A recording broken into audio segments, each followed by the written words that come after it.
Welcome to Shukla Study Point. आप सभी का स्वागत है आपके अपने YouTube channel Shukla Study Point में। मैं शिवम शुक्ला आप सभी दोस्तों का हार्दिक स्वागत करता हूं। आज के वीडियो के माध्यम से हम लोग चर्चा करेंगे सोशियोलॉजी के बारे में और बीए फिफ्थ सेमेस्टर के छात्र छात्राओं के लिए बहुत ही महत्वपूर्ण होने वाला है लेक्चर। चूँकि आज के वीडियो के माध्यम से हम लोग समाजशास्त्र के लिखित मॉडल पेपर के बारे में चर्चा करेंगे, यानी कि लिखित मॉडल पेपर का मतलब होता है अति लघुत्तरीय, लघुत्तरीय और दीर्घोत्तरीय प्रश्नों के बारे में आज के वीडियो के माध्यम से चर्चा करेंगे। यानी आपका पेपर कैसा आएगा, कौन कौन से प्रश्न आएंगे, कितने प्रश्न आएंगे, अति लघुत्तरीय, लघुत्तरीय, दीर्घोत्तरीय प्रश्न जो आएंगे उनके उत्तर को कैसे लिखना है, तमाम प्रकार की चीज़ों को हम जानेंगे। और उन प्रश्नों के उत्तर को भी मैं आपको बताने का काम करूंगा कि कैसे लिखना है, क्या क्या पहलू आप उसमें इंक्लूड कर सकते हैं अपने उत्तर में। तो बीए फिफ्थ सेमेस्टर में आपको बता दूं, जब आप किसी भी सब्जेक्ट को पढ़ते तो दो पेपर आपको देने होते हैं। एक पेपर होता है पेपर 1 और दूसरा होता है पेपर 2। पेपर 1 में आपको क्लासिकल सोशोलॉजिकल थाट के बारे में जानना होता है। क्लासिकल सोशोलॉजिकल थाट को हिंदी में बोलते हैं शास्त्रीय समाजशास्त्रीय चिंतन, ठीक है। तो ये है आपका पेपर नंबर 1। और पेपर नंबर 2 की बात की जाए तो उसका मॉडल पेपर मैं जल्द ही दे दूंगा। हालांकि इससे पहले सोशियोलॉजी के 2 मॉडल पेपर ऑलरेडी अवेलेबल है। पेपर 1 का एक मॉडल पेपर और पेपर 2 का एक मॉडल पेपर लिखित का भी, और ऑब्जेक्टिव का, दोनों का मॉडल पेपर लगभग हो चुका है। लेकिन मैंने सोचा कि फिर से एक मॉडल पेपर आपको दिया जाए और फिर से मतलब 2-2 3-3 मॉडल पेपर आपको दे दूंगा। तो आप अगर इन्हीं मॉडल पेपर को देख करके अगर आप जाएंगे अपनी परीक्षा देने, तो बहुत ही आसान तरीके से आप अपनी परीक्षा उत्तीर्ण कर पाएंगे, अच्छा कर पाएंगे। अभी आप लोगों ने देखा होगा, आप लोगों के रिजल्ट्स आए हैं कई विश्वविद्यालयों के, सभी का एकदम से आप देखेंगे धुआं धुआं कर दिया आप लोगों ने। बहुत सारे बच्चों ने जो है अपने अपने कॉलेज को टॉप किया है, ठीक है। तो बड़ा अच्छा लगा मुझे देख करके। और जब मुझे एक प्रकार से पता चला कि भाई आप लोगों ने इतना ज़्यादा मेहनत करी है अपनी परीक्षा में, और आप लोग लगातार कह रहे हैं कि सर जी आपका परिणाम है, आपका परिणाम है, आपने ऐसा बताया कि सब कुछ आ गया था। तो भैया मैं तो बता दूं, अगर आप पढ़ेंगे ही नहीं तो फिर क्या होगा कि आप कुछ मतलब, जैसे कि जो चीज़ें मैं बताता हूँ आप लोगों की ही जो फीडबैक आती है उसी के अकॉर्डिंग मैं आगे बढ़ता हूँ। तो बस आप लोगों को करना क्या है कि बस मॉडल पेपर के जितने भी प्रश्न मैं बताऊं उनको आपको तैयार कर लेना विधिवत तरीके से, बस और कुछ करने की आपको आवश्यकता भी नहीं पड़ेगी। आसानी से आपका सारा काम हो जाना है। तो आइए चर्चा करते हैं। यही प्रश्न आपकी परीक्षा में आने वाले हैं, ध्यान रखेंगे। समाजशास्त्र बीए तृतीय वर्ष पंचम सेमेस्टर 2024, पेपर नंबर 1 शास्त्रीय समाजशास्त्रीय चिंतन क्लासिकल सोशोलॉजिकल थाट, नवीनतम मॉडल पेपर है 2024 की परीक्षाओं के लिए। 25-26 में भी आएगा ये प्रश्न, तो ध्यान रखेंगे। देखिए, खंड आ की अगर बात की जाए तो खंड आ से 10 प्रश्न आपको मिलेंगे। 10 के 10 प्रश्नों को आपको करना होगा। और खंड आ में सारे के सारे प्रश्न जो होंगे वो अति लघुत्तरीय होते हैं, वेरी शॉर्ट आंसर टाइप होते हैं क्वेश्चन।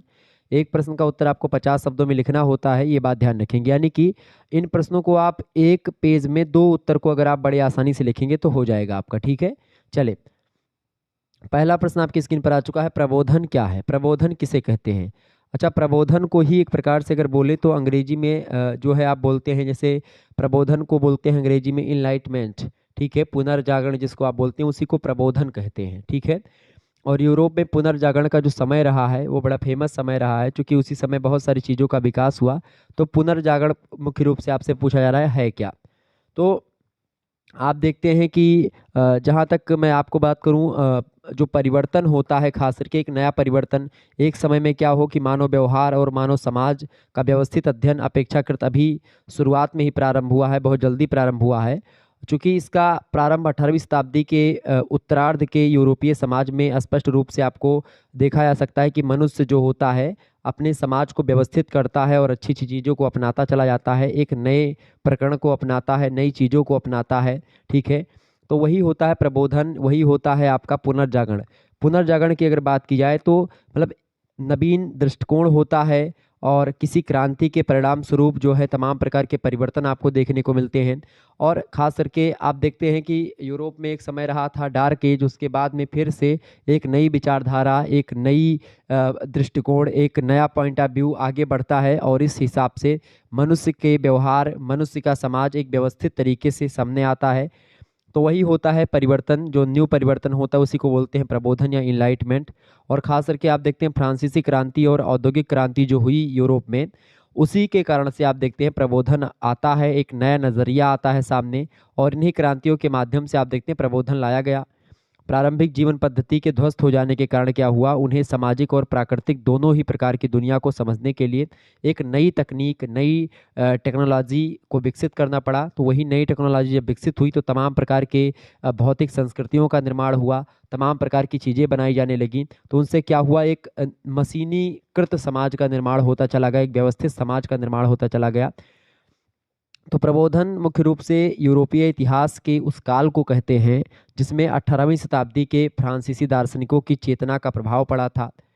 और ख़ास करके इस युग में विश्वास जागृत हुआ, यह विश्वास जागृत हुआ कि प्रकृति और समाज दोनों का वैज्ञानिक तरीके से अध्ययन किया जा सकता है। और इसी पर जो है व्यवस्था की गई, मतलब इसी पर अध्ययन किया गया।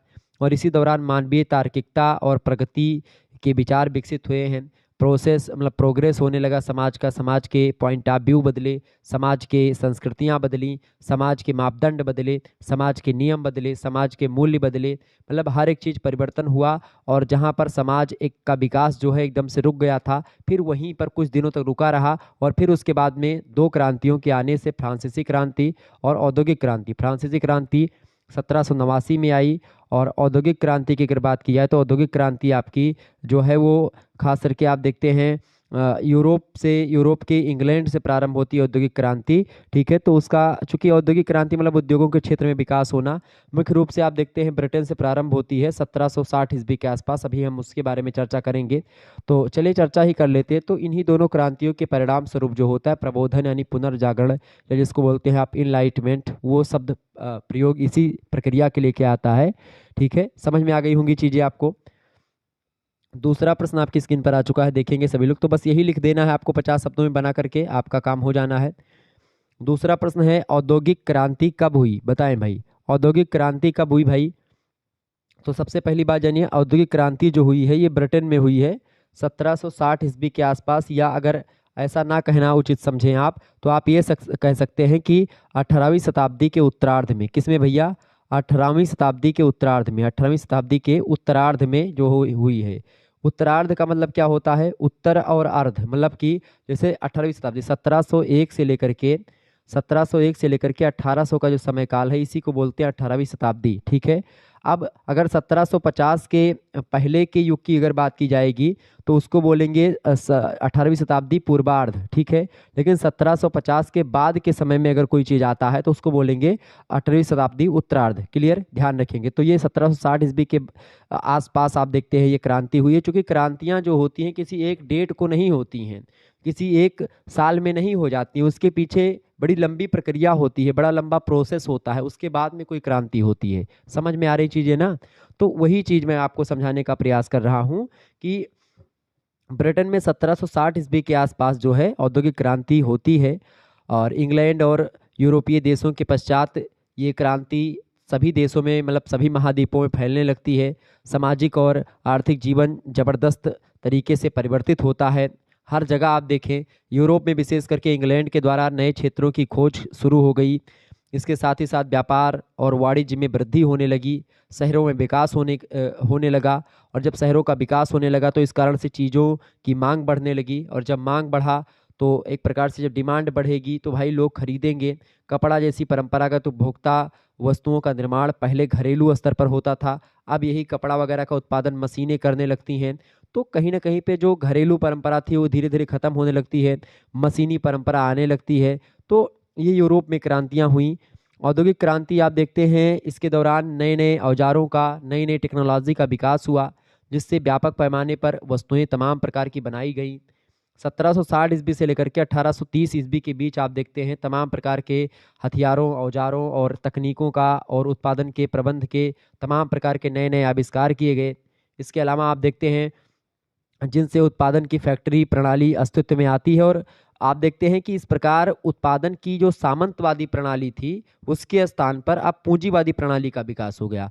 तो पूंजीवाद जो है ये औद्योगिक क्रांति का ही एक प्रकार से परिणाम है, एक प्रतिफल है, ये बात ध्यान रखेंगे। तो पूंजीवाद विचारधारा जो आई वो खास करके सामंतवादी प्रणाली के विरोध में आई। सामंतवादी प्रणाली के स्थान पर पूंजीवादी प्रणाली का जो विकास हुआ है वो औद्योगिक क्रांति के फलस्वरूप ही हुआ है। और उद्योगपतियों का वर्ग सामने उभर करके आता है। उद्योगपति लोग अपने पैसे को लगाते हैं और फैक्ट्री स्थापित करते हैं, मजदूर लोग उसमें काम करते हैं। तो जिनसे क्या होता है, औद्योगिक प्रणाली को नियंत्रित एक प्रकार से उद्योगपतियों के द्वारा कर लिया जाता है। और इसीलिए आप देखते हैं बाद में पूंजीवाद के विरोध में फिर मार्क्स आते हैं, कार्ल मार्क्स, और वो पूंजीवादी अर्थव्यवस्था का घोर विरोध करते हैं और एकदम से पूंजीवादी व्यवस्था को हिला करके रख देते हैं। तो इस प्रकार से क्या होता है कि इस क्रांति के कारण समाज में हाथ से बनी वस्तुओं का जो पुराना युग था वो समाप्त हो जाता है। अब नई नई वस्तुएं बनाई जाने लगती हैं और एक प्रकार से अब जो है हाथों से बनाई गई वस्तुओं पर कम, लोग मशीनों से बनाई गई वस्तुओं पर ज़्यादा ध्यान देने लगे। तो ये तमाम प्रकार की चीज़ें हुई और यांत्रिक परिवर्तन हुआ इसमें औद्योगिक क्रांति के परिणाम स्वरूप। तो ये थी औद्योगिक क्रांति, जिसके बारे में मैंने बहुत सारी चीज़ें आपको समझा दी। अब ये प्रश्न आपसे चाहे लघु उत्तरीय में पूछेगा तो भी आप बता पाएंगे, अति लघु उत्तरीय में पूछेगा तो अभी आप इसका उत्तर बड़े अच्छे तरीके से समझा पाएंगे। तीसरा क्वेश्चन आप देखेंगे, बड़े जबरदस्त प्रश्न है। प्रश्न है कॉम्टे के प्रत्यक्षवाद की परिभाषा दीजिए। अगस्त कॉम्टे की अगर बात करें तो इनका एक सिद्धांत है प्रत्यक्षवाद का सिद्धांत। ये बड़ा फेमस सिद्धांत रहा खास करके सोशियोलॉजी में कॉम्टे का, ठीक है, प्रत्यक्षवाद का सिद्धांत। तो प्रत्यक्षवाद की परिभाषा दी है अलग अलग विद्वानों ने भी।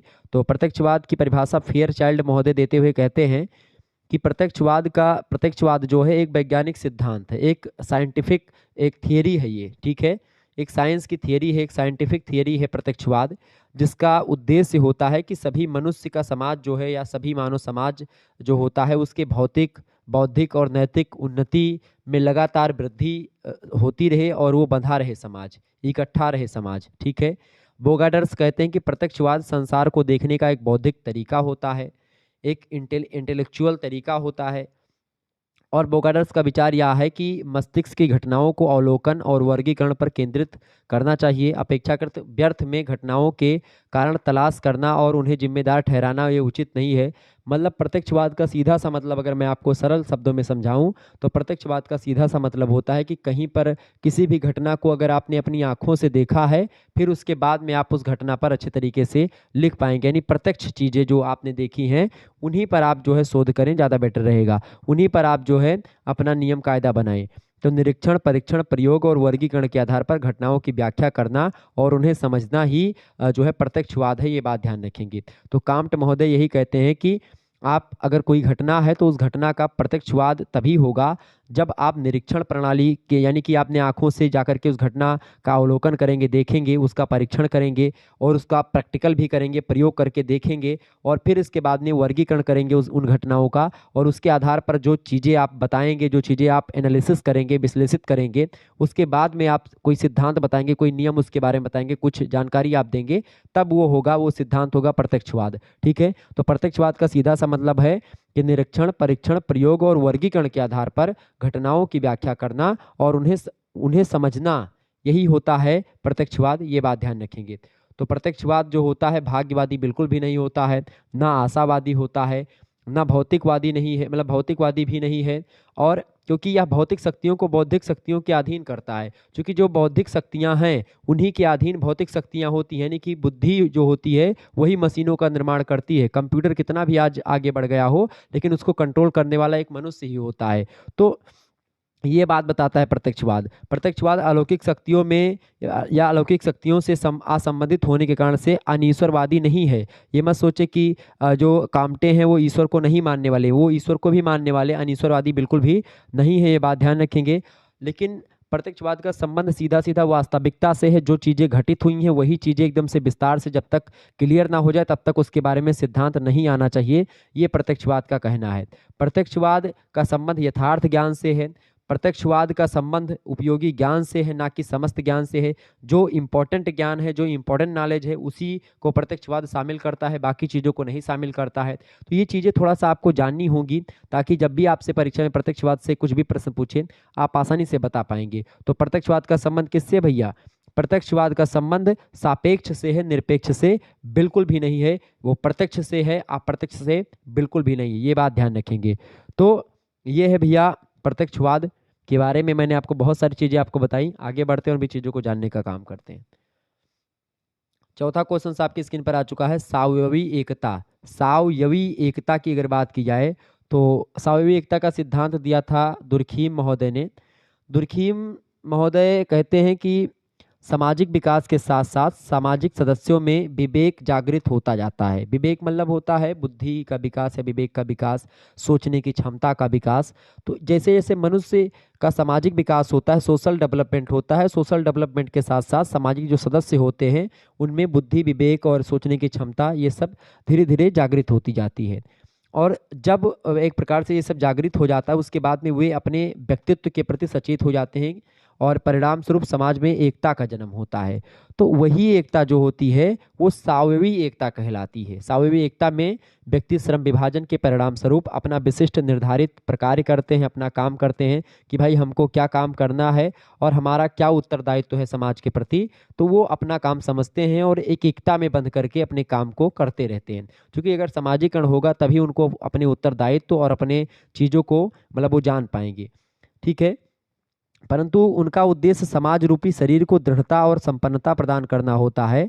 जैसे कि जिस प्रकार शरीर के समाप्त हो जाने पर उसके अंगों का कोई महत्व नहीं होता है या उनके अंगों का महत्व समाप्त हो जाता है, उसी प्रकार समाज की दृढ़ता की अनुपस्थिति में व्यक्तियों का महत्व नहीं रहता है। अगर कोई व्यक्ति समाज में नहीं रहता है तो वह व्यक्ति मनुष्य कहलाने योग्य नहीं है। या तो अगर समाज में वही व्यक्ति रह पाता है या तो भैया वो जानवर होगा या फिर वो देवता होगा। ये बात ध्यान रखेंगे। अरस्तु ने भी इस पर मोहर लगाया कि मनुष्य एक सामाजिक और राजनीतिक प्राणी है। सबसे पहले तो वो सामाजिक प्राणी है और समाज का ही एक पहलू है पॉलिटिकल, राजनीतिक।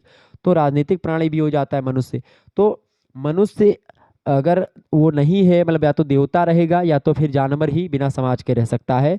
बाकी समाज का प्रभाव उसी प्रकार से मनुष्य पर पड़ता है जिस प्रकार से शरीर में आत्मा का प्रभाव पड़ता है। मतलब अगर शरीर मर गई तो फिर आत्मा मतलब जो मान लेते हैं आप मर जाते हैं, या मतलब कोई ये कहना उचित नहीं कि आप मर जाएं, ठीक है, गलती हो गई।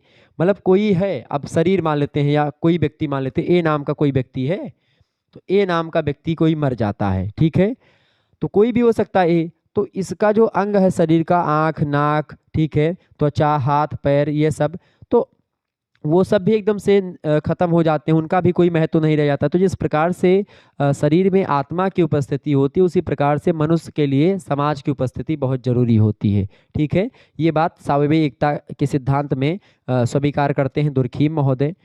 ठीक है, और दुर्खीम महोदय कहते हैं कि समाज के सदस्य किसी बाह्य शक्ति के द्वारा या बाह्य शक्ति के दबाव में आकर के सामाजिक दशाओं से प्रभावित हो करके ऐसा नहीं करते हैं, बल्कि एक आंतरिक प्रेरणा उनके अंदर आती है और वो समाज कल्याण के लिए कार्य करने की शक्ति उनको देती है और वो आगे बढ़ते हैं और काम करते चले जाते हैं। क्योंकि मनुष्य एक विवेकशील और नैतिक प्राणी होता है, संवेदनशीलता उसके अंतर्गत होती है, मतलब उसके अंदर होती है, उसकी अंतरात्मा और एक प्रकार से उसका जो हाव भाव स्वभाव होता है वो ऐसा करने के लिए उसको विवश करता है। खास करके मतलब वो खुद से ही अपने उत्तरदायित्व को समझता है, खुद से ही काम करना चाहता है, खुद वो चोरी नहीं करना चाहता, खुद सामाजिक मूल्यों को एक प्रकार से वो जब समाज में कोई व्यक्ति रहेगा तो खुद ही सामाजिक नियमों को सीख जाएगा, उसमें कुछ बताने की आवश्यकता नहीं पड़ती है किसी को, ठीक है, या किसी को दबाने की जरूरत नहीं पड़ती है।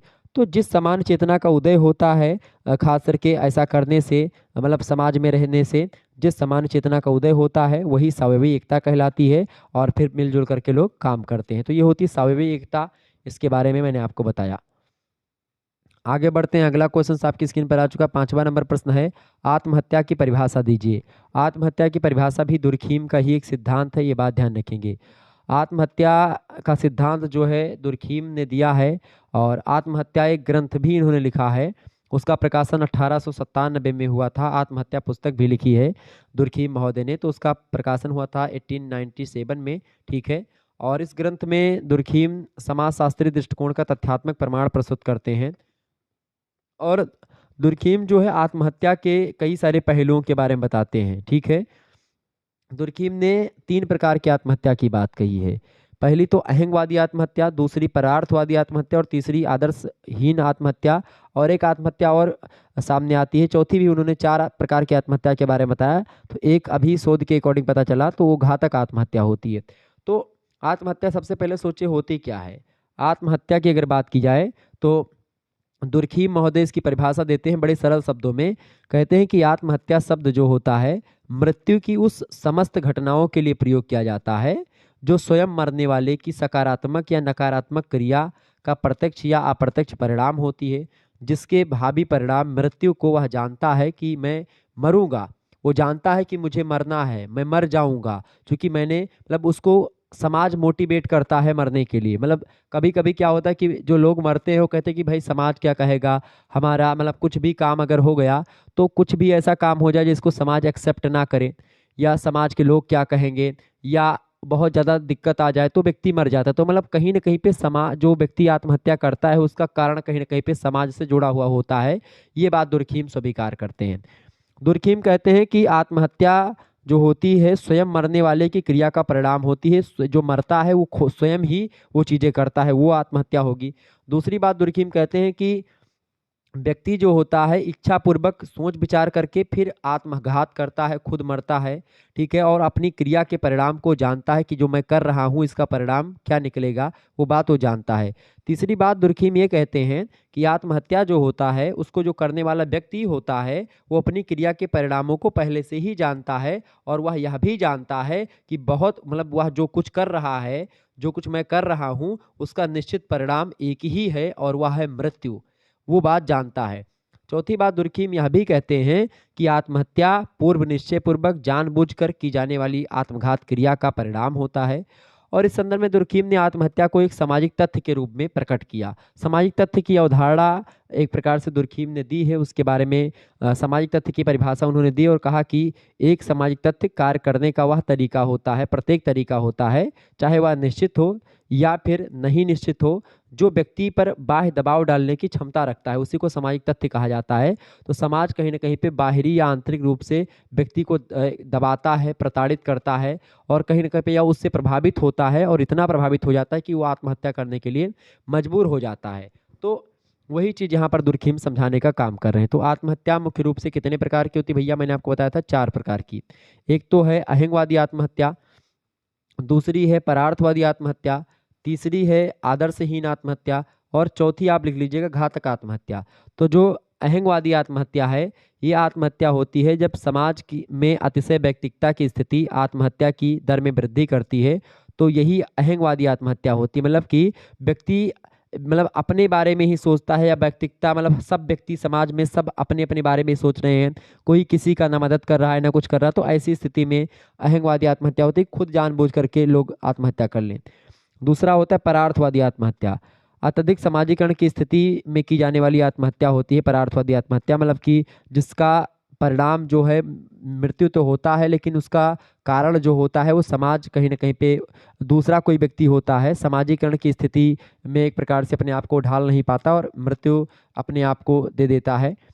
तीसरी आत्महत्या होती है आदर्शहीन आत्महत्या, क्योंकि समाज में जो व्यक्ति रहते हैं उनको सामाजिक नियम, सामाजिक मानदंड इन सभी का पालन करना होता है, सामाजिक रीति, सामाजिक परंपराओं का। तो समाज में नियमहीनता और आकस्मिक परिवर्तन में निराशा की स्थिति में जो व्यक्ति आत्महत्या करते हैं, यानी समाज के नियम को नहीं फॉलो कर पाते हैं, तो वो होता है आदर्शहीन आत्महत्या की, मतलब अपने मोरलिटी से हट जाए, फिर उसके बाद में सोचें कि समाज क्या कहेगा, तो फिर वैसी स्थिति में। चौथी आत्महत्या जो होती है उसको बोलते हैं घातक आत्महत्या।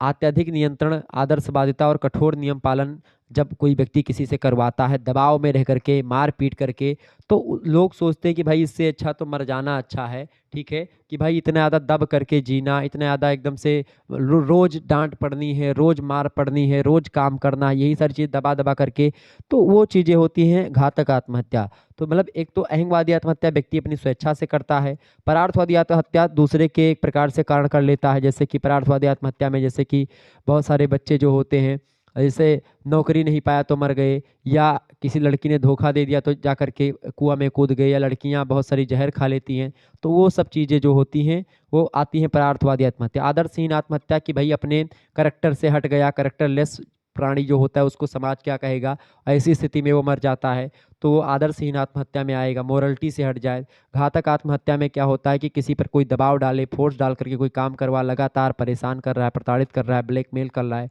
तो व्यक्ति मर जाए, तो वो घातक आत्महत्या होती है। क्लियर? तो ये होगा आत्महत्या को लेकर के बहुत सारी बातें, समझ में आ रही होंगी आपको सारी चीज़ें। छठा क्वेश्चन आप देखेंगे, तार्किक और अतार्किक क्रियाएं क्या होती हैं।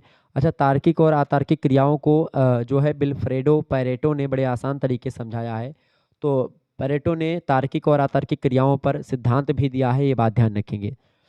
तो परेटो कहते हैं तार्किक क्रियाओं के बारे में कि तार्किक क्रियाएं वे क्रियाएं होती हैं जिनमें तार्किक आधार पर, तर्क के आधार पर साध्य और साधन के बीच में सामंजस्य स्थापित किया जाता है। साधन मतलब होता है कि जिन साधन का प्रयोग करके, जिन चीज़ों का प्रयोग करके आप अपने लक्ष्य को प्राप्त करते हैं, वो होता है मतलब कि साधन, ठीक है। और साध्य क्या होता है? लक्ष्य होता है। तो लक्ष्य और साधन, लक्ष्य और माध्यम दोनों जो होता है, जो दोनों में सामंजस्य स्थापित करना किसके आधार पर?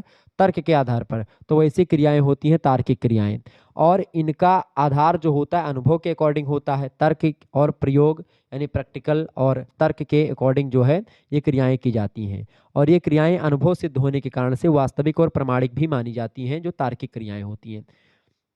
दूसरी क्रिया जो इन्होंने बताई वो है अतार्किक क्रियाएं। अतार्किक क्रियाओं की अगर बात की जाए तो पेरेटो के अनुसार वे क्रियाएं जिनमें साधन और साध्यों के बीच सामंजस्य बिल्कुल भी नहीं पाया जाता है, अतार्किक क्रियाएं कहलाती है। तो साधन और साध्य में अगर सामंजस्य मिल रहा है और तार्किक क्रियाओं के आधार पर, तो वो क्रियाएं तार्किक क्रियाएं हैं। जबकि अगर अतार्किक क्रियाएं वे क्रियाएं हैं जिनमें साधन और मतलब कि साधन और साध्य के बीच में सामंजस्य नहीं स्थापित हो पाता है, ठीक है, और भावना और अनुमान पर आधारित होती, खास करके ये इमोशन पर रिलेटेड होती है।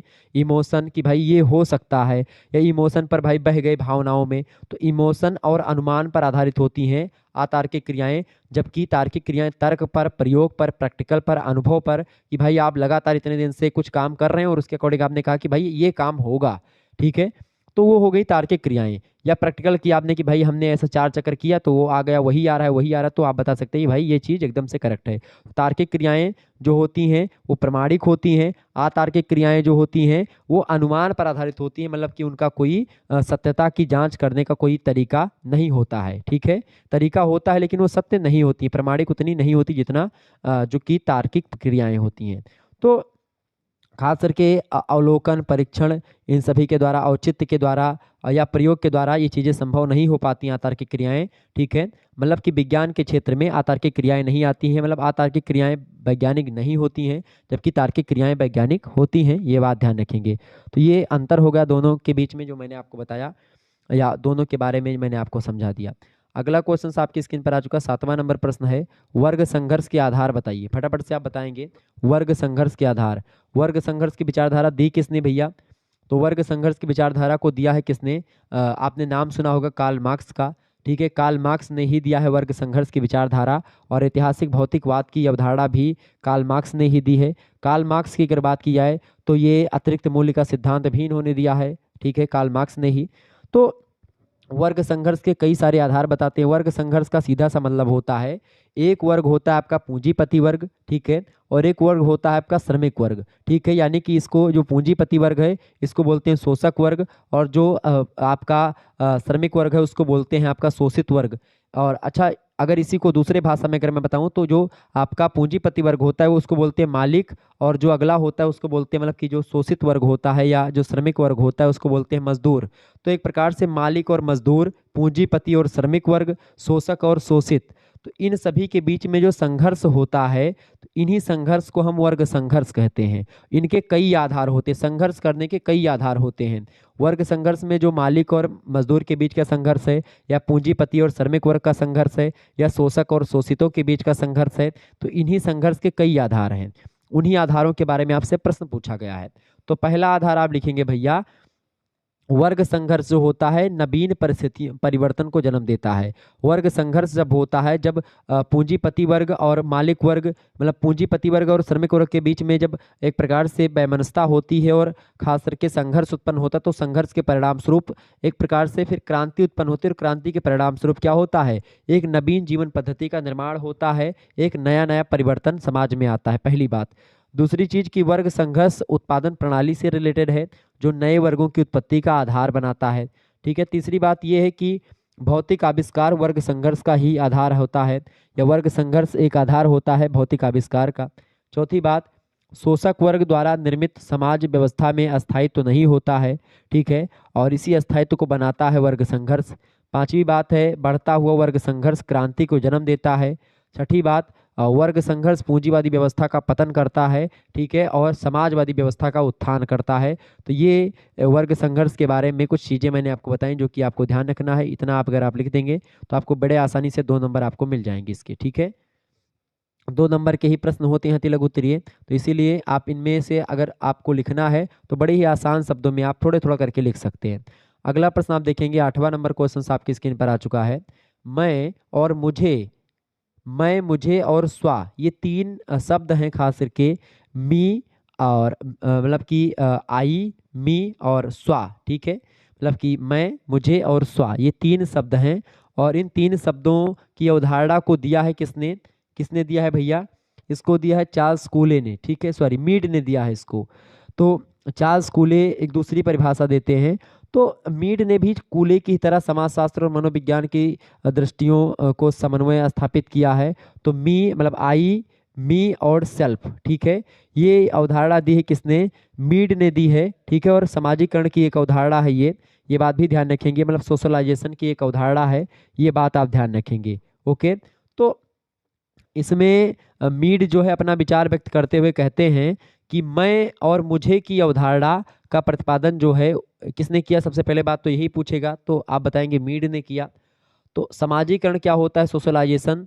तो ये सोशलाइजेशन की ही प्रक्रिया होती है। मैं मतलब कि खुद, मुझे मतलब मी और स्वा मतलब सेल्फ, ये 3 अवधारणा है। तो मैं, मुझे और स्वा की अवधारणा का विशेष महत्व होता है समाजीकरण की प्रक्रिया में। समाजीकरण का होता है कि जैसे समाज में जो बच्चा पैदा होता है तो सामाजिक नियमों को सीखता है, सामाजिक रीति रिवाजों को जानता है, सामाजिक मानदंडों को जानता है, सामाजिक परंपरा क्या है, सामाजिक रीति रिवाज क्या है, सामाजिक पहनावा ओढ़ावा क्या है, उन चीज़ों को धीरे धीरे करके बच्चा सीखता है और बच्चे का समाजीकरण होता है और बच्चा उस समाज के नियम कायदे को जान जाता है।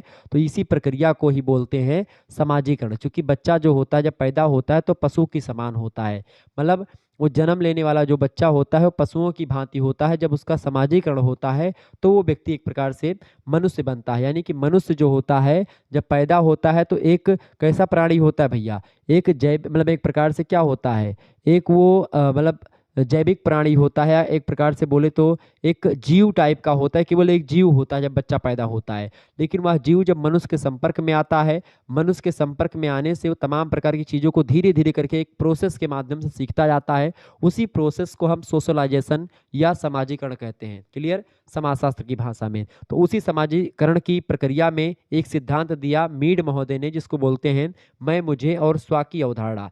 तो इसमें जो मैं के बारे में उन्होंने बताया, ठीक है, मुझे का तात्पर्य समाज से है, मैं जो होता है वो समाज का प्रत्युत्तर होता है, और दूसरे लोग समाज के बारे में क्या सोचते हैं यह मुझे है, और दूसरे लोगों या दूसरे लोग मेरे बारे में जो सोचते हैं उस संदर्भ में मैं क्या सोचता हूँ ये मैं है। अतः आप देखेंगे कि मैं अपने बारे में जिस निष्कर्ष पर पहुँचता हूँ उसको बोलते हैं स्वा। यानी आप देखते हैं समाज जो होता है वो क्या है? मुझे, या फिर एक प्रकार से बोले तो मी मतलब आई जो है वो समाज का प्रत्युत्तर है, ठीक है। आप देखिए मी क्या होता है? मी मतलब कि एक प्रकार से समाज, ठीक है। मी मतलब एक प्रकार से मतलब मुझे क्या है? एक समाज है। मैं क्या है? मैं जो है वो प्रत्युत्तर है। तो एक प्रकार से जब आपने देखा मतलब कि ये मान लेते हैं कि आप 1 मिनट के लिए समझो, बहुत ही आसान तरीके से, नहीं तो इसमें थोड़ा सा दिक्कत हो जाएगी। आप समझें, मुझे जो है वो मान लेते हैं समाज है। मुझे क्या है? एक समाज है। अब ये समाज जो होता है वो समाज है, और मैं क्या है? मैं जो होता है समाज का प्रत्युत्तर है कि समाज आपके बारे में क्या सोचता है। तो समाज आपके बारे में क्या सोचता है, ये चीज हो गया आपका एक प्रकार से मैं, ठीक है, सॉरी, ये हो गया आपका क्या? मैं, बिल्कुल आई। और दूसरे लोग यानी समाज के बारे में क्या सोचते हैं, यह मुझे होता है, ठीक है, समझ रहे हैं ना। और दूसरे लोग मेरे बारे में जो सोचते हैं उस संदर्भ में मैं क्या सोचता हूँ, ठीक है। और मैं जो होता है, मैं अपने बारे में जिस निष्कर्ष पर पहुंचता हूं कि मैं हूं क्या, वो होता है आपका स्वा, ठीक है। तो इसके द्वारा समाज आपको, आप क्या करते हो उसका उत्तर आपका समाज आपको देता है, और फिर उस समाज के उत्तर के द्वारा आप कुछ सीखते हो, और फिर आप अपने बारे में निष्कर्ष निकालते हो कि मैं हूँ क्या। तो इस प्रकार से मैं, मुझे और स्वा की अवधारणा उन्होंने समझाई। इसको मैं किसी दिन एक विशेष तरीके से विस्तार से आपको समझाऊंगा। मैं जो होता है व्यक्ति की संवेदना है, और समाज व्यक्ति के बारे में जो सोचता है, इस प्रतिक्रिया स्वरूप व्यक्ति अपने बारे में जो सोचता है वह मैं होता है। तो कहीं ना कहीं पे मैं, मुझे और स्वा ये खुद से ही रिलेटेड है और समाज से। समाज में रह करके व्यक्ति समाज की चीज़ों को देखता है, सुनता है और समझता है और उसी को अपने अंदर झांकता है और अपने अंदर जो कमियां हैं उसको ख़त्म करता है, जो अच्छाइयां हैं उसको और बढ़ाता है, जो बुराइयां उनको भगाता है। तो यही सब होता है आपका मैं, मुझे और स्व की अवधारणा सामाजिकरण की एक प्रक्रिया है। इसको मैं इस सिद्धांत को विस्तार से एक सेपरेट वीडियो में आपको समझाऊंगा, तब आपको और विस्तार से समझ में आएगा और उदाहरण के माध्यम से समझाऊंगा। अगला प्रश्न है प्रकार्यवाद। प्रकार्यवाद क्या है भैया? प्रकार्यवाद की बात करें तो ये भी एक प्रकार से किसने दिया है सिद्धांत को? इस सिद्धांत को दिया है मर्टन ने, ये बात ध्यान रखेंगे। तो प्रकार्यवाद एक बहुरूपीय की तरह होता है जिसके कई प्रकार होते हैं। एक तो सावयवी प्रकार्यवाद, एक विश्लेषणात्मक प्रकार्यवाद, एक मानव शास्त्रीय प्रकार्यवाद, एक समाज शास्त्रीय प्रकार्यवाद। तो प्रकार्यवाद की एक बहुत बड़ी स्थापना यह है कि सामाजिक संसार एक संपूर्ण व्यवस्था, एक होल सिस्टम होता है और इस व्यवस्था में सर्वसम्मति या मतैक्य है। मतैक्य मतलब सभी लोगों की व्यवस्था, ये मतलब सभी लोगों जो सिस्टम बना उस सिस्टम में सभी लोग एक मत हैं, सभी का मत एक है। लेकिन ऐसा नहीं है कि वह सर्वसम्मति और व्यवस्था किसी संघर्ष और अव्यवस्था से रहित हो। मतलब सभी लोग भले ही एक मत होते लेकिन फिर भी वहाँ पर संघर्ष और अव्यवस्था जरूर फैलती है और इस अवस्था में विरोध भी होता है, इस व्यवस्था में हिंसा और तोड़फोड़ भी होती है।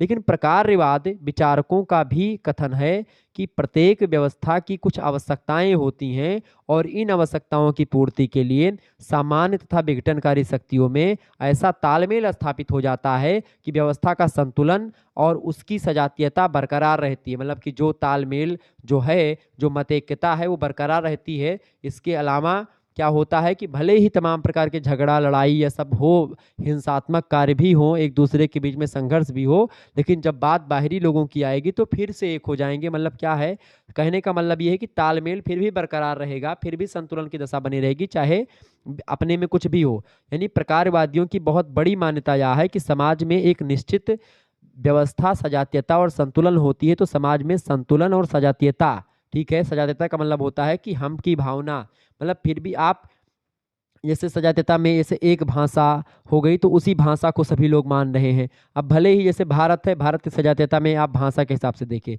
भारत में आप देखते कई भाषा लोग बोलते हैं। तो जैसे कन्नड़ वाले हैं, ठीक है, तेलुगु वाले हैं, मलयालम वाले हैं, वो अलग अलग भाषा बोलते हैं लेकिन फिर भी एक ही देश में रहते हैं, भारत देश में रहते हैं। तो सजातीयता है, ये इकट्ठा बने हुए, तो एक भाषा का प्रयोग कर रहे हैं तो वो एक भाषा वाले क्षेत्र के लोग एक सजातीय हो गए, ठीक है। या एक धर्म के लोग एक सजातीय हो गए, एक जाति के लोग एक सजातीय हो गए। तो इस प्रकार से संतुलन और सजातीयता जो होती है उस निश्चित व्यवस्था में बनी रहती, भले ही अंदर कुछ भी हो रहा हो। यानी प्रकारवाद की अवधारणा को रॉबर्ट मर्टन ने नई दिशा देते हैं। मर्टन से पहले सभी विचारक प्रकारवाद को एक ऐसी क्रियाशीलता के रूप में परिभाषित करते आए हैं जो सामाजिक व्यवस्था के बने रहने में योग देती है, कि सामाजिक सिस्टम जो है, सोशल सिस्टम, वो बना रहे, सामाजिक नियम कायदे जैसे हैं वैसे चलते रहें, ठीक है। तो वो एक प्रकार से उसी को, यानी सामाजिक व्यवस्था के बने रहने में जो है प्रकारवाद जो है वो इम्पोर्टेंट भूमिका निभाता है। प्रोफेसर रॉबर्ट के मर्टन कहते हैं कि प्रकार के गोचर परिणाम होते हैं, कई सारे परिणाम होते हैं और जो किसी सामाजिक प्रणाली के अनुकूल काम करते हैं। तो सामाजिक प्रणाली जो होती है उसी अनुकूल जो तमाम प्रकार के काम होते हैं या अनुकूलन करता है प्राणी रह करके, कि भाई हमको क्या करना है, क्या नहीं करना है, इन चीज़ों को जानता है। तो सभी प्रकार के, मतलब सभी प्रकार के प्रकार हो सकते हैं जो सामाजिक प्रणाली में अनुकूलन के लिए अवरोध पैदा करेंगे। तो इस प्रकार योगदान को मर्टन ने आकार्य कहा है। मतलब कि ऐसे व्यक्ति भी आएंगे जो सामाजिक नियम के खिलाफ काम करेंगे, सामाजिक जो चीज़ें होंगी उनमें जो है एक प्रकार से दिक्कतें उत्पन्न करेंगे, तो वो हो जाएगा आकार्य, ठीक है। और लेकिन अगर सामाजिक व्यवस्था के लोग सपोर्टर होते हैं तो सपोर्टर को प्रकार्य और जो विरोधी हैं उनको आकार्य बोलेंगे। सामाजिक व्यवस्था के सपोर्टर को प्रकार्य और जो सामाजिक व्यवस्था के न मानने वाले हैं उसमें अवरोध उत्पन्न करते हैं उनको आकार्य बोलते हैं। आर के मर्टन प्रकार शब्द का उपयोग अनेक अर्थों में करते हैं, किंतु मर्टन ने प्रकार के केवल दो आधारभूत अर्थों को स्वीकार किया है। पहला अर्थ उन्होंने बताया कि एक स्वाभाविक व्यवस्था के रूप में प्रकार, स्वाभाविक मतलब कि एक इकट्ठा रहें सभी लोग।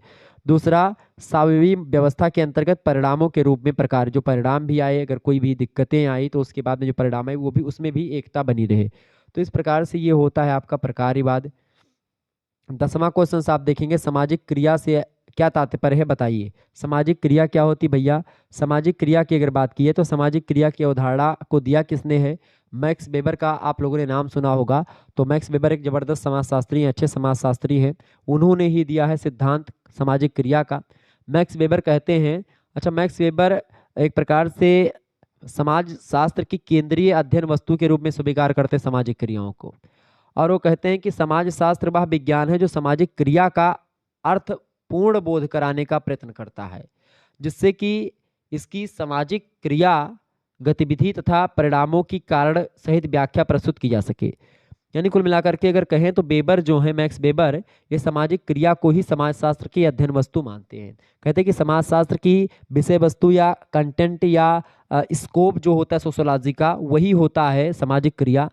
यानी समाज शास्त्र के क्षेत्र एवं प्रकृति की जानकारी सामाजिक क्रिया के अभाव में संभव नहीं होती। अगर सामाजिक क्रिया को हटा दे, सोशल जो एक प्रकार से क्रिया है, सोशल जो एक्शन है, उसको अगर हटा दें हम, तो समाज शास्त्र की कल्पना भी नहीं की जा सकती है। ठीक है, ये बात बताते हैं मैक्स वेबर। सामाजिक क्रिया के संबंध में मैक्स वेबर कहते हैं कि किसी क्रिया को सामाजिक क्रिया तभी हम कह सकते हैं जबकि इस क्रिया को करने वाले व्यक्ति या व्यक्तियों के द्वारा लगाए गए व्यक्तिनिष्ठ यानी ऑब्जेक्टिव अर्थ के कारण यह क्रिया दूसरे व्यक्तियों के व्यवहार के द्वारा प्रभावित हो और उसी के अनुसार उसकी गतिविधि निर्धारित हो, तो वो होता है सामाजिक क्रिया। मतलब कुल मिलाकर के किसी क्रिया को सामाजिक क्रिया कहलाने के लिए यह आवश्यक होता है भैया कि वह अन्य व्यक्तियों की क्रियाओं से प्रभावित हो। मतलब कि अगर जो आपकी क्रिया है वो अन्य व्यक्तियों की क्रियाओं से प्रभावित हो और उनकी क्रियाएं किसी अन्य व्यक्तियों की क्रियाओं से प्रभावित हो, मतलब ये होती है सामाजिक क्रिया। सोशल संबंधों जैसी होती है, मतलब कि सामाजिक संबंधों जैसी होती है, तो वो होती है सामाजिक क्रिया। इस बात पर मैक्स वेबर ने बड़े लंबे विचार दिए हैं। तो इस सिद्धांत को आपके पाठ्यक्रम में शामिल किया गया, तो उसके बारे में हम लोग और चर्चा करते रहेंगे। तो इस प्रकार से आप लोगों ने 10 अति लघु उत्तरीय प्रश्नों के बारे में समझा। अब हम लघु उत्तरीय प्रश्नों के बारे में समझेंगे। देखिए, खंड बा की अगर बात की जाए तो खंड बा से लघु उत्तरीय टाइप के प्रश्न आपकी परीक्षा में आते हैं। एक प्रश्न का उत्तर आपको 200 शब्दों में देना है। ये बात ध्यान रखें, कितने शब्दों में? 200 शब्दों में एक प्रश्न का उत्तर आपको लिखना होता है। 8 क्वेश्चन आपको मिलेंगे जिनमें से केवल 5 प्रश्न आपको करने हैं। ये लघु उत्तरीय प्रश्न है। पहला प्रश्न आपकी स्क्रीन पर आ चुका है, फ्रांस की क्रांति के परिणाम बताएं। फ्रांस की क्रांति मैंने आपको बता ही दी थी कि कब हुई थी भाई।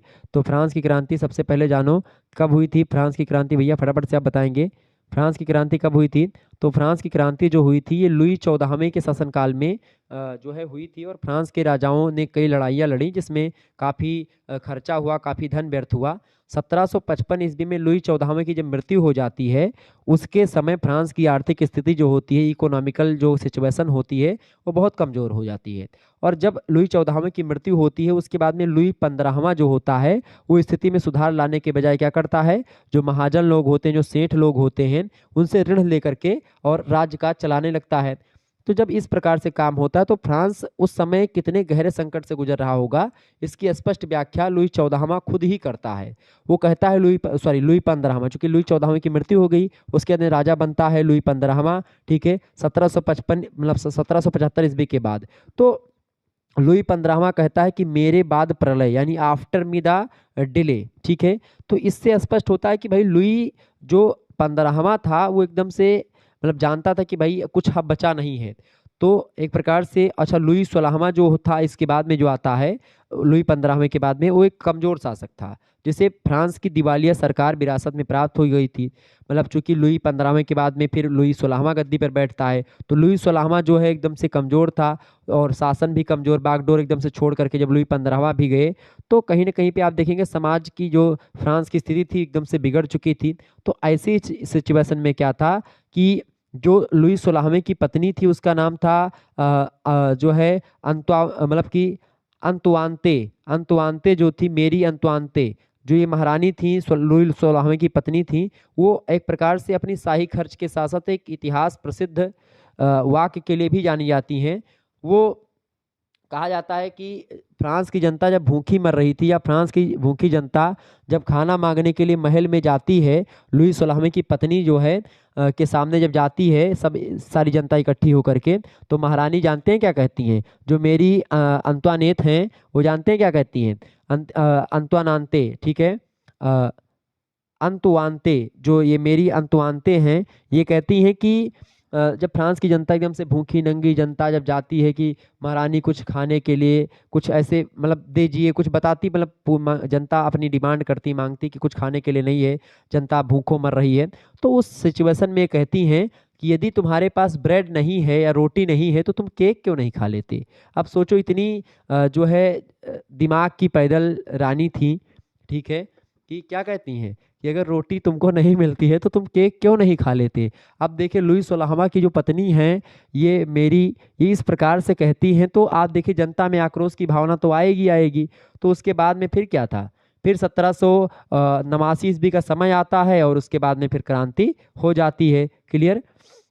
तो उसके कई सारे परिणाम निकले इस क्रांति के। अब परिणाम क्या निकला, यही परिणाम हम लोगों को समझना है। अच्छा, फ्रांस की क्रांति जो है केवल हथियारों की लड़ाई नहीं थी, बल्कि एक वैचारिक क्रांति भी थी। इस क्रांति में आप देखते 3 प्रकार के शब्दों का बड़ा प्रचलन हुआ फ्रांस की क्रांति में। एक समानता, और दूसरा स्वतंत्रता, तीसरा बंधुत्व। ये 3 दर्शन जो है ये एकदम से सामने आए, और फ्रांस के चिंतकों ने और बुद्धिजीवियों ने इसे सभी जनता तक पहुंचाने का काम भी किया। पुरानी शासन व्यवस्था में जहां सामंती शासक या सामंती समाज को चुनौती दी, इन लोगों ने वहीं शोषण और उत्पीड़न और अत्याचार के विरुद्ध अपनी आवाज़ भी बुलंद करी, और इस प्रकार से एक क्रांति करी जिसका परिणाम कई सारा सामने निकल के आया। सामाजिक परिणाम ये निकला कि, अच्छा, सामाजिक परिणाम भी निकला, राजनीतिक परिणाम भी निकला, सामंतवाद की समाप्ति होती है, कई प्रकार की चीज़ें होती हैं इसमें। राजनीतिक परिणाम ये निकला कि फ्रांस की क्रांति ने फ्रांस में खास करके राजनीतिक चेतना को जन जन तक पहुंचाने का काम किया। जनता पादरियों और सामंतों की चालों से जान मतलब परिचित हो चुकी थी, और ऐसी स्थिति में इस क्रांति ने क्या किया, किसानों को सामंतों के शोषण से मुक्त करवाया। फ्रांस के लोगों ने जहां एकता की भावना का विकास हुआ, वहीं दूसरी ओर आम जनता में राष्ट्रीयता की भावना भी उत्पन्न होने लगी। फ्रांस के राष्ट्रभक्त एक उनका नाम है मार्सेलीज, मतलब कि फ्रांस के राष्ट्रभक्त मार्सेलीज नामक गीत गाते थे, और विदेशियों से डट करके मुकाबला भी किया करते थे। मार्सेलीज नाम का एक गीत है जिसको फ्रांस के राष्ट्रभक्त लोग गाया करते थे, और यह गीत आज फ्रांस का राष्ट्रीय गीत भी बन चुका है, मार्सेलीज। ठीक है। और फ्रांस की क्रांति ने बहुत सारे यूरोपीय देशों को प्रभावित किया, बल्कि यूरोप ही नहीं बोलते हैं, उस समय कई सारे देशों को भी प्रभावित किया। और फ्रांस की क्रांति का सबसे महत्वपूर्ण परिणाम यह था कि फ्रांस की जो भूमि थी उससे शासन के जो दैवीय सिद्धांत था कि भाई जमीन पर केवल एक ही व्यक्ति का या उच्च वर्ग का ही अधिकार होगा, वो समाप्त होता है, और सभी जनता में एक प्रकार से उस जमीन जो होती है वो भी बढ़ जाती है। तो ये सब राजनीतिक परिणाम निकला। सामंतवादी व्यवस्था की समाप्ति होती है, और इस प्रकार से जो चीज़ें अभी एक ही वर्ग के हाथों में थी उसको बंटवारा हो जाता है। तो यूरोप में सामंतवादी प्रथा का प्रचलन रोम साम्राज्य के पतन के समय हुआ था, और एक लंबे समय तक यह प्रथा चलती रही, और इस क्रांति ने एक प्रकार से सामंतवादी जो व्यवस्था है उसको खत्म किया। तो ये सब परिणाम निकला। इसके अलावा सामाजिक आर्थिक परिणाम ये निकला कि जैसे कुलीन और पादरी वर्ग जो था उनका जो विशेषाधिकार प्राप्त था वो विशेषाधिकार समाप्त हुआ। इसके अलावा जो है निग्रो प्रजाति के जो लोग थे उनको गुलामी में लोग रखते थे, तो उन निग्रो प्रजाति के लोगों को गुलामी से मुक्ति भी मिलती है। स्त्रियों को संपत्ति का अधिकार नहीं दिया जाता था, वो भी अधिकार अब मिलने लगा। आर्थिक सुधारों में क्या हुआ कि कानून बनाया गया, और कानून के माध्यम से सभी सामंतों को समान रूप से संपत्ति में हिस्सा प्राप्त करने का अधिकार दिया गया, चाहे छोटे सामंत हो चाहे बड़े सामंत हो, सभी को बराबर हिस्सा की बात देने की बात करी गई। मध्यम वर्गीय व्यापारियों पर जो तरह तरह के व्यापार प्रतिबंध लगाए गए थे वो सारे समाप्त कर दिए गए। व्यापारियों को व्यापार करने में पूरी स्वतंत्रता की दी गई ताकि वो व्यापार कर सकें खुल करके। ठीक है। इसके अलावा धर्मनिरपेक्ष राज्य की स्थापना होती है, सामंतवाद का जन्म होता है। सामंतवादी व्यवस्था जो होती है वो खत्म तो होती है, लेकिन पूरी तरीके से खत्म नहीं होती है। सामंतवादी व्यवस्था का एक नया रूप सामने आता है, और इस क्रांति से शोषण और अत्याचार का अंत जरूर हुआ, लेकिन सामंतवाद का पूरा अंत नहीं हुआ। आर्थिक साधनों और सुविधाओं पर पूंजीपतियों का एक अधिकार जो होता रहता था पहले, अब वो नहीं रहा। और इस क्रांति ने निर्धनों और किसानों को समान सुविधाएं दिलाई, धनी वर्ग के विशेषाधिकारों को समाप्त कर दिया, और इन सब ने सबसे समाजवादी विचारधारा को एक निश्चित ताकत मिलती है, और समाजवाद को बढ़ावा मिलता है सामंतवाद के बाद। ठीक है, ये बात ध्यान रखेंगे। शैक्षणिक सुधार किए गए, यूरोप के दूसरे देशों पर भी इसका प्रभाव पड़ा। तो कई सारा प्रभाव जो है इस क्रांति का रहा, जिसके बारे में मैंने चर्चा करी। दूसरा क्वेश्चन, एक दिन मैं सेपरेट वीडियो फ्रांस की क्रांति और औद्योगिक क्रांति पर बनाने वाला हूं, तो उसको लेकर के आप तैयार हो जाइएगा। अगला प्रश्न है, कार्ल मार्क्स के ऐतिहासिक भौतिकवाद की व्याख्या कीजिए। बहुत ही जबरदस्त प्रश्न है। कार्ल मार्क्स का जो ऐतिहासिक भौतिकवाद है, अगर इसकी बात की जाए तो सबसे पहले समझें जो हिस्टोरिकल जो भौतिकवाद है, जो ऐतिहासिक भौतिकवाद है, ये है क्या। तो इतिहास की भौतिक व्याख्या ही एक प्रकार से ऐतिहासिक भौतिकवाद है। कार्ल मार्क्स ने भौतिक अस्तित्व को ही इतिहास या ऐतिहासिक घटनाओं का सृजन करती है, ऐसा बताया। कार्ल मार्क्स के ऐतिहासिक भौतिकवाद की कई सारी विशेषताएं हैं, जैसे कि आर्थिक तत्व की प्रधानता इसमें होती है। इसके अलावा निरंतर वर्ग संघर्ष होता रहता है। फिर उसके बाद में क्या होता है, वर्ग संघर्ष द्वारा ऐतिहासिक विकास होता है। उसके बाद में प्रत्येक वस्तु में विनाश के तत्व विद्यमान होने लगते हैं। फिर उसके बाद द्वंद्वात्मक विकास होता है। फिर इसके बाद में उत्पादन के प्रणाली के साथ साथ सामाजिक परिवर्तन भी होना शुरू हो जाता है। और उसके बाद में सर्वहारा वर्ग द्वारा इतिहास का निर्माण पुनः होता है। तो इस प्रकार से जहाँ पर पूंजीपति वर्ग एक प्रकार से प्रधान रहता है, वहीं पर ऐतिहासिक जो भौतिकवाद है, इस प्रक्रिया के द्वारा क्या होता है, एक नए समाज का जन्म होता है। ठीक है। और कार्ल मार्क्स ने आंतरिक परिस्थितियों को ही सभी संसार या सभी प्रकार के सामाजिक और राजनीतिक परिवर्तन का आधार माना है, कि जो आंतरिक सिचुएशन होती है उसी के परिणाम स्वरूप सामाजिक और राजनीतिक परिवर्तन होता है। ठीक है। आंतरिक परिस्थितियां ही जन्म देती हैं सामाजिक और राजनीतिक परिवर्तन को। और कार्ल मार्क्स ने यह भी कहा कि ऐतिहासिक भौतिकवाद का संचालन भी इन्हीं के फलस्वरूप होता है, आंतरिक परिस्थितियों के द्वारा।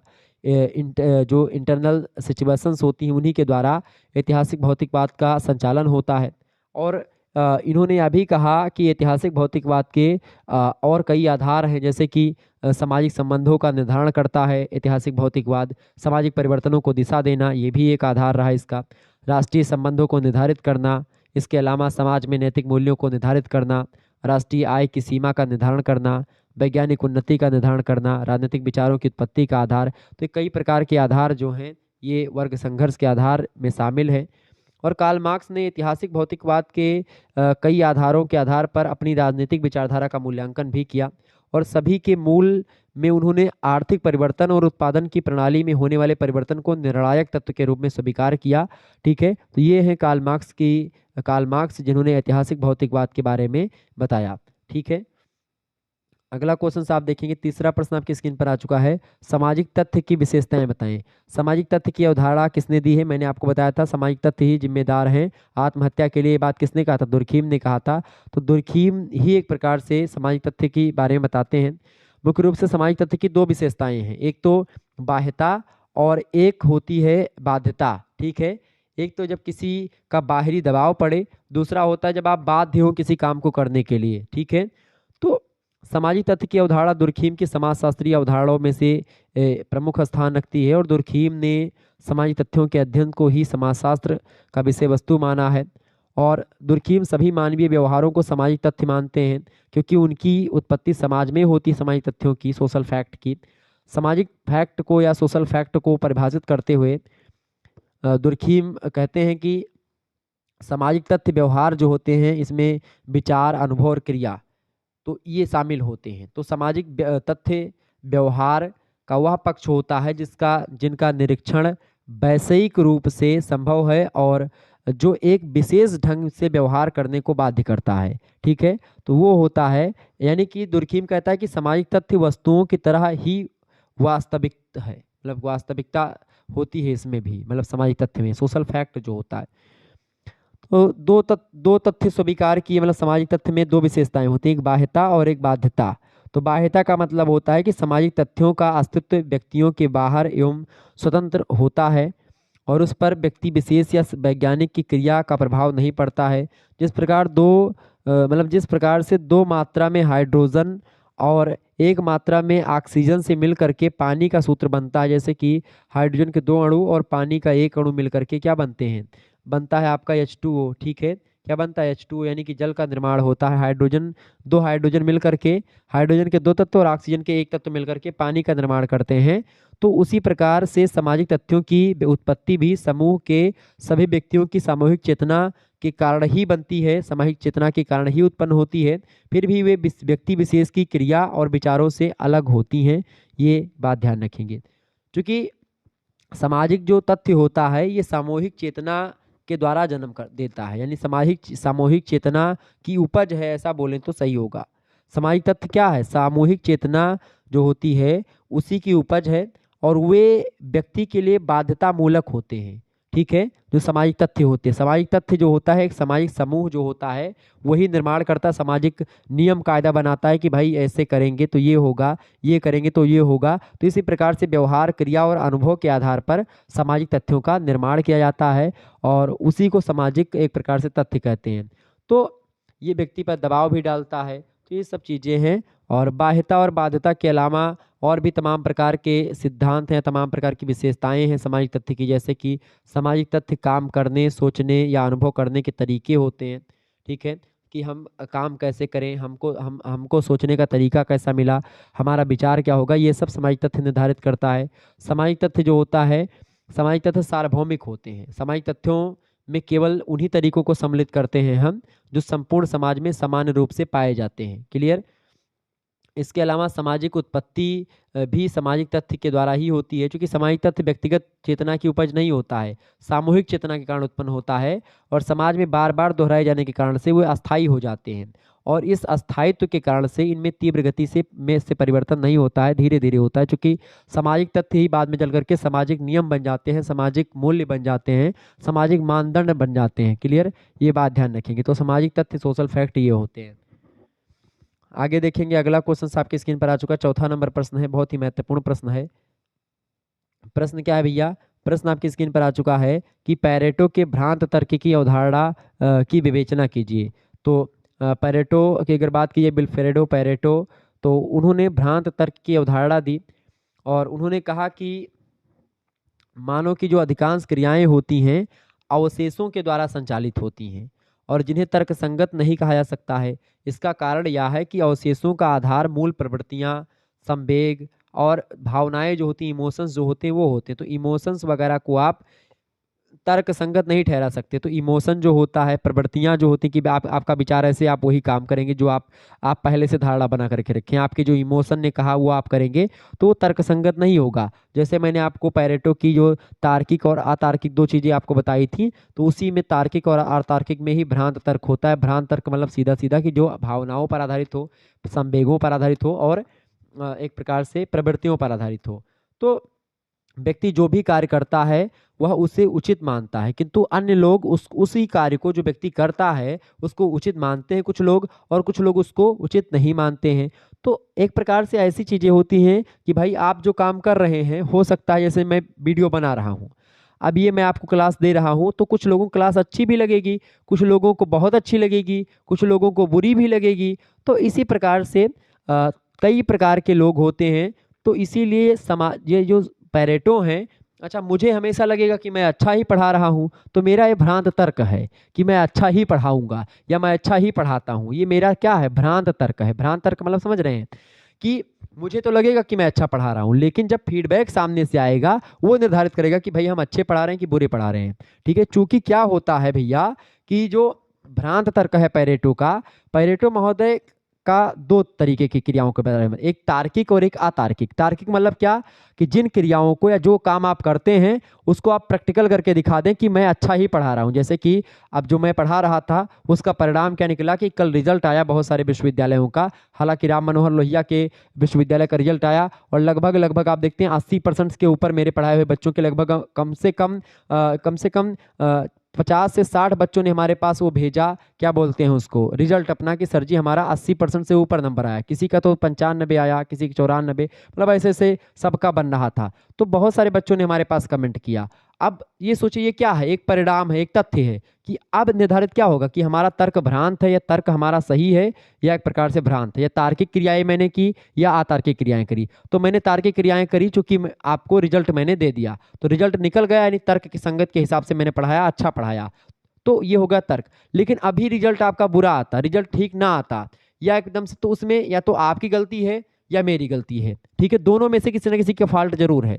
ठीक है, तो उस स्थिति में मेरा जो मैं जो बता रहा हूं उसमें दिक्कत आ जाती, यानी वो हो जाता अभ्रांत। क्लियर? सॉरी, वो हो जाता आपका भ्रांत तर्क, यानी कि एक अतार्किक क्रियाएं हो जाती, मतलब जो इमोशंस के आधार पर मैं भावनाओं में बह जाऊं और कहूं कि जो है कि शुक्ला सर जी जो हैं हमसे अच्छे से बात कर लिए तो अब उनकी क्लास हम लेंगे, चाहे वो अच्छा पढ़ाएं चाहे बुरा पढ़ाएं। तो ये हो गया अतार्किक क्रियाएं। लेकिन तार्किक क्रियाएं क्या होगी कि शुक्ला सर जो पढ़ा रहे हैं उस बात को हम फोकस करेंगे, उस पर तर्क करेंगे, अगर गलत पढ़ाएंगे तो उस पर टोकेंगे भी। तो ये हो जाएगा आपका क्या भैया, ये क्या होगा, ये हो जाएगा आपका तार्किक क्रियाएं। तो जो भ्रांत तर्क होता है वो ये होता है कि व्यक्ति जो होता है वो ये जानता है कि मैं जो काम कर रहा हूँ वो अच्छा ही कर रहा हूँ, उचित कर रहा हूँ, किंतु जो दूसरे लोग होते हैं वो उनका विचारधारा दूसरा होता है, तो वो उसी कार्य को आपको गलत साबित कर देते हैं। ऐसी स्थिति में वह अपने व्यवहार का औचित्य सिद्ध करने के लिए अपनी प्रकृति, परिस्थितियों और आदर्शों के अनुसार अनेक दलीलें देता है, अनेक युक्तियां देता है कि मैं अच्छा काम कर रहा हूं। और इसी को परेटो ने भ्रांत तर्क कहा है कि जो व्यक्ति, जैसे आपने कुछ काम कर दिया तो आप उस बात को लेकर के फर्जी से तर्क दो कि आपने गलत किया वो काम, मतलब कि लोगों लोगों को लग रहा कि भाई आपने जो काम किया वो गलत है, लेकिन आप फर्जी में उस बात को जो आपने किया है, उस काम को जो आपने किया उसको सही ठहराने के लिए तमाम प्रकार की विचारधारा, तमाम प्रकार के तर्क दे रहे, मतलब जिसको कुतर्क कहते हैं देहाती भाषा में। तो आप कुतर्क जब करने लगते हैं तो उसी कुतर्क को भ्रांत तर्क कहते हैं। ठीक है, यही है और कुछ नहीं है। भ्रांत भ्रांत तर्कों के कई प्रकार होते हैं और परेटो ने भ्रांत तर्क को अवशेषों की अपेक्षा अधिक अस्थिर, विविध और परिवर्तनीय माना है, परस्पर विरोधी भी माना है। प्रचार, विज्ञापन और फैशन समानता भ्रांत तर्कों पर ही आधारित होते हैं। और पेरेटो की मान्यता है कि प्रगति, संगठन, न्याय, समानता, प्रजातंत्र, समाजवाद, राष्ट्रीयता और मानवता का धर्म जो है, ये सब संबंध कहीं ना कहीं पे इसमें जो प्रतिपादित अवधारणाएं हैं और सिद्धांत हैं तर्कों पर ही आधारित हैं और ये अवैज्ञानिक हैं। ठीक है, तो यही सब होता है आपका भाई भ्रांत तर्क, जिसके बारे में मैंने आपको बताया। आगे बढ़ते हैं, अगला प्रश्न आपकी स्क्रीन पर आ चुका, फटाफट से आप देखेंगे। अगला प्रश्न आपकी स्क्रीन पर आ चुका है, फटाफट से आप देखेंगे। प्रश्न क्या है भाई, प्रश्न है आपका 5वां नंबर प्रश्न है। प्रश्न है कि काम्ट के विज्ञानों के संस्करण का वर्णन कीजिए। काम्ट महोदय हैं, अगस्त काम्ट ने विज्ञानों का वर्गीकरण किया, उसी सिद्धांत के बारे में आपसे पूछा जा रहा है। तो विज्ञानों का वर्गीकरण उन्होंने एक प्रकार से किया और दो सिद्धांतों पर किया, एक तो निर्भरता का वृद्धि क्रम का सिद्धांत और एक घटती हुई सामान्यता और बढ़ती हुई जटिलता का सिद्धांत। ठीक है, तो और काम्ट की अगर बात की है तो जो निर्भरता का वृद्धि क्रम है, मतलब कि जैसे मानो ने पहला जो विज्ञान खोजा होगा, फिर उसके बाद में दूसरा आया, फिर उस पर निर्भर हुआ, फिर तीसरा आया उस पर निर्भर हुआ। मतलब इस नियम के अनुसार क्या होता है, जो विज्ञान सबसे पहले आया वह किसी पर निर्भर नहीं था, इसके बाद जो दूसरा विज्ञान आया वो विकसित होगा पहले पर। ठीक है, और जो तीसरा विज्ञान आएगा वो पहले और दूसरे पर निर्भर होगा, जो चौथा आएगा वो पहले, दूसरे और तीसरे पर आधारित होगा। तो इस प्रकार से प्रत्येक नवा विज्ञान जो है, नवीन विज्ञान जो आएगा वो अपने से पहले विकसित विज्ञानों पर निर्भर होगा। इसी क्रम के आधार पर विज्ञान की प्रत्येक शाखा में निर्भरता में वृद्धि होती जाएगी और यही कारण है कि काम्ट इसे निर्भरता का वृद्धि चक्र या वृद्धि क्रम सिद्धांत कहते हैं। जो विज्ञान जितना अधिक पराश्रित होता है वह उतना ही नवीनतम माना जाता है। क्लियर, मान लेते हैं कि जैसे निर्भरता का सिद्धांत जो है, निर्भरता का वृद्धि क्रम सिद्धांत जो विज्ञानों का संस्करण का सिद्धांत है, मान लेते हैं ए विज्ञान की खोज हुई, अब ए विज्ञान की खोज होगी तो वो डिपेंडेंट होगा, मतलब ये खुद पर डिपेंडेंट होगा। फिर बी विज्ञान की खोज हुई तो बी ए पर डिपेंड होगा, फिर सी विज्ञान की खोज हुई तो सी बी पर और ए पर भी डिपेंडेंट होगा। डी जो विज्ञान की खोज होगी तो वो सी पर, बी पर और ए पर होगा। जैसे मान लेते गणित शास्त्र का सबसे पहले किसका खोज हुआ, सबसे पहला ये विज्ञान बताते हैं गणित का खोज हुआ, तो गणित के बाद में फिर खगोल शास्त्र बना, खगोल शास्त्र गणित पर निर्भर है। गणित के बाद मतलब खगोल शास्त्र और गणित के बाद में भौतिक शास्त्र का निर्माण हुआ, भौतिक शास्त्र खगोल शास्त्र और गणित शास्त्र पर डिपेंडेंट है। ठीक है, तो इस प्रकार से तो ये इन्होंने बताया। दूसरा जो सिद्धांत इन्होंने बताया अगस्त काम्ट ने, वो है घटती हुई सामान्यता और बढ़ती हुई जटिलता का सिद्धांत। अच्छा, काम्ट ने विज्ञानों के वर्गीकरण में दूसरा सिद्धांत जो दिया है उसी को बोलते हैं घटती हुई समानता और बढ़ती हुई जटिलता का सिद्धांत। इस सिद्धांत के अनुसार जिस विज्ञान की विषय वस्तु जितनी सरल होगी वह उतना ही कम पराश्रित होगा, मतलब कि दूसरे पर आधारित उतना ही कम होगा जो जितना सरल होगा, क्योंकि सरल और सामान्य घटनाओं का अध्ययन करने वाला विज्ञान पहले आया होगा। जबकि विज्ञान की विषय वस्तु जितनी अधिक होती जाएगी, कंटेंट बढ़ता जाएगा, स्कोप बढ़ता जाएगा विज्ञान का, वह विज्ञान दूसरों विज्ञानों पर निर्भर होता जाएगा। क्योंकि समाज के विकास एवं ज्ञान की प्रगति के साथ साथ जटिलता भी बढ़ती जाती है। पहले का मनुष्य कैसा था? पहले किसी को कुछ जरूरत होती थी? नहीं, रोटी कपड़ा मकान बस खत्म। पहले कपड़ा भी नहीं पहनते थे, ना मकान की आवश्यकता थी, केवल खाना ढूंढते थे, कच्चा मांस खाते थे आदि मानव। फिर धीरे धीरे छप्पर वगैरह बनाने लगे, फिर तन ढकने के लिए कुछ वस्त्र धारण करने लगे। तो इस प्रकार से रोटी कपड़ा मकान सामान्य आवश्यकता थी पहले के लोगों की। कोई मार झगड़ा कोई झंझट नहीं हुआ करता था। आज आप देख रहे हैं भौतिक संस्कृति का विकास इतना हो गया है कि आप गर्मी लगी तो पंखा एसी चला लिए, ठीक है, ठंडी लगी तो आपने हीटर चला लिया, या नाना प्रकार के जतन कर लिए, घर में बैठे हैं, ठीक है, गीजर लगा लिया पानी नहाने के लिए। तो ये सब चीज़ें जो हैं ये सब जटिलता हैं, मतलब जटिलता की ओर बढ़ रहा है। समाज का विकास जो हुआ है सरलता से जटिलता की ओर हुआ है, ये बात ध्यान रखेंगे। तो यही होता है कि भाई सामान्य जो सिद्धांत होगा वो सरल होगा, किसी पर आधारित नहीं होगा। जो जटिल समाज मतलब जटिल जो विज्ञान होगा वो दूसरे विज्ञानों पर आधारित होगा, ठीक है। तो विज्ञानों के वर्गीकरण में सबसे पहला जो विज्ञान बताया विकास का, काम्टे ने बताया, सबसे पहले गणित का विकास हुआ। दूसरा फिर विकास हुआ खगोल शास्त्र का, फिर उसके बाद में विकास हुआ भौतिक शास्त्र का, फिर उसके बाद में विकास हुआ रसायन शास्त्र का, फिर उसके बाद में विकास हुआ प्राणी शास्त्र का, फिर उसके बाद में विकास हुआ भैया समाज शास्त्र का, ठीक है। तो समाज शास्त्र कैसा, ये नवीनतम विज्ञान है, 6वें नंबर पर इसका विकास हुआ। तो उसके बाद में चल करके समाज शास्त्र के बाद में नीति शास्त्र वगैरह का विकास हुआ। तो इस प्रकार से काम्ट जो है ऐसे बताते हैं कि इन सिद्धांतों का विकास इसी प्रकार से जो है हुआ है। 6वां क्वेश्चन आप देखेंगे, प्रश्न है नौकरशाही पर मैक्स वेबर के विचारों को बताइए। नौकरशाही पर मैक्स वेबर के क्या विचार हैं भैया? तो नौकरशाही पर मैक्स वेबर ने एक आदर्श प्रारूप प्रस्तुत किया है, अच्छा सिद्धांत दिया है। और मैक्स वेबर ने नौकरशाही की विशेषताओं और नौकरशाही की उत्पत्ति और नौकरशाही के कार्य को सुव्यवस्थित तरीके से अपने पुस्तकों में उसके बारे में बताया है। और मैक्स वेबर ने आधुनिक प्रशासनिक व्यवस्था और पूंजीवादी अर्थव्यवस्था में नौकरशाही को बहुत ही उपयोगी माना है। और खास करके नौकरशाही पर इनके अध्ययन की अगर बात की जाए तो बहुत ज़बरदस्त अध्ययन इन्होंने किया। और नौकरशाही प्रशासन का एक ऐसा तरीका होता है, इन्होंने कहा, कि जिसमें कार्यों का स्पष्ट रूप से विभेदीकरण पाया जाता है। तो नौकरशाही क्या होता है? एक तरीका होता है किसका? प्रशासन का, जिसमें क्या होता है कार्यों का स्पष्ट रूप से विभेदीकरण पाया जाता है कि कौन सा कार्य किसको करना है।